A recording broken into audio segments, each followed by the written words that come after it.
there's a person who's very close to Mahmoud Abbas. His name is Mahmoud al-Habash.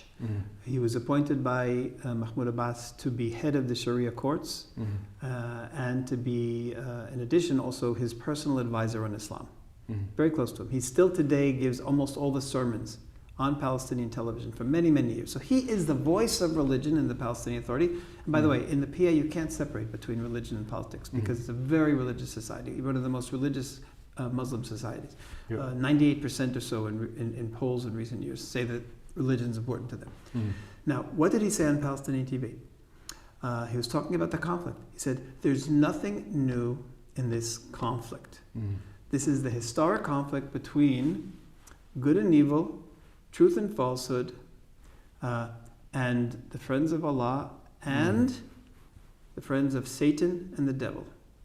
Therefore, there's nothing new here. This is Allah's entity, meaning the Palestinians, versus Satan's entity, Israel.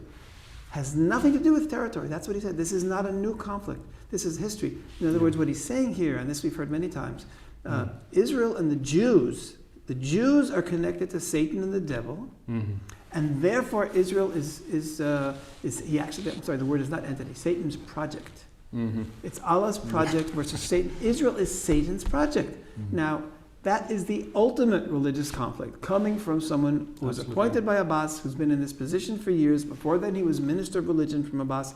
And that's just one example. He has said, and his wage is also financed. That's right. And his wage from this house. Absolutely, absolutely. Because directly, because he's the Europeans pay salaries to Palestinian officials. He's getting a salary. He also went on TV, and he said as follows. This was maybe a year and a half ago. He starts off quoting the Quran. He says, the Quran says, kill them. Who should be killed?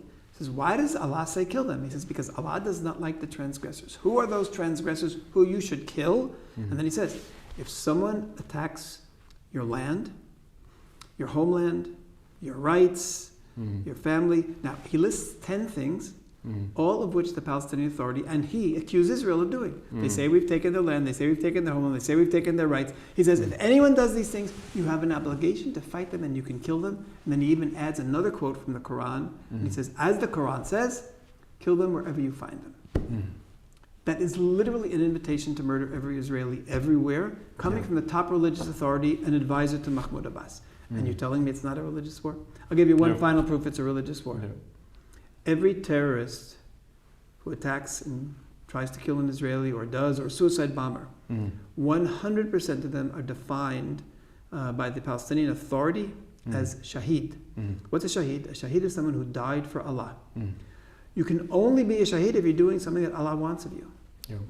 You can only be a shaheed if you're doing something. So killing an Israeli, being a suicide bomber, is something that Allah wants of you. It is a religious war for the Palestinian Authority. 100% religious war by the Palestinian Authority, religious figures and the political figures, because all the political figures also call them shaheeds.